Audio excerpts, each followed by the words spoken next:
Team India কিন্তু Asia কাপের যাত্রাটা দুর্দান্ত, মানে আমরা সবাই জানতাম যে রেজাল্টটা ঠিক এরকম হবে, তাই বলে এতটা ডমিনেটিং হবে সেটা কিন্তু আমরা কেউই কিন্তু কল্পনা করতে পারিনি। 13 ওভার 1 বলে 57 রানে কিন্তু অল আউট হয়ে যায় ইউএই। মানে একটা বিশ্বের টপ টিমের সামনে পড়লে যেমনটা হতে পারে ঠিক তেমনটাই কিন্তু হয়েছে। মাত্র 57 রানে কিন্তু ধসে যায় ইউএই। অন্যদিকে 4 ওভার 3 বলেই কিন্তু 60 রান করে মাত্র একটা উইকেট পড়েছিল, 9 উইকেটে কিন্তু এই ম্যাচটা ইজিলি জিতে যায় টিম ইন্ডিয়া। আর নতুন করে বলার কিছুই নেই, কারণ আমরা রেজাল্ট প্রত্যেকে জানতাম কি হবে। তো তাও একবার বলে দিই যে ডমিনেট করেছে বলতে গেলে অভিষেক শর্মা, যে কিনা 16 বলে 30 করে গেছে। অন্যদিকে শুভমান গিল 9 বলে 20 করে গেছে।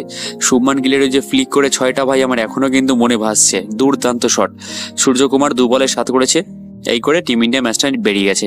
তো এবার প্রশ্ন হচ্ছে, আসল ম্যাচ কিন্তু পরের দিনের 14 তারিখে, যার জন্য যে ম্যাচটার দিকে কিন্তু তাকিয়ে আছে গোটা বিশ্ব, অর্থাৎ ভারত বনাম পাকিস্তান। সেই হাই ভোল্টেজ ম্যাচ, সেই প্রেসারের ম্যাচ, আর সেই ম্যাচেরই একটা প্র্যাকটিস ম্যাচ কিন্তু আজকের ম্যাচকে আমরা বলতে পারি যে 14 তারিখেরই কিন্তু আজকে একটা প্র্যাকটিস ম্যাচ ছিল। তো এখন টিম ইন্ডিয়ার ফ্যান হিসেবে তোমরা কতটা খুশি? কারণ এশিয়া কাপের শুরুটা দুর্দান্ত হয়েছে এবং পরবর্তী ম্যাচ পাকিস্তানের এগেনস্টে অবশ্যই একটা প্রেসারের ম্যাচ, তবুও এই ম্যাচ থেকে বাড়তি একটু হলেও কিন্তু কনফিডেন্স পাবে টিম ইন্ডিয়া। সুতরাং গতকালকের ম্যাচটা কেমন লাগলো অবশ্যই কিন্তু নিচে কমেন্টে জানিয়ে দিও।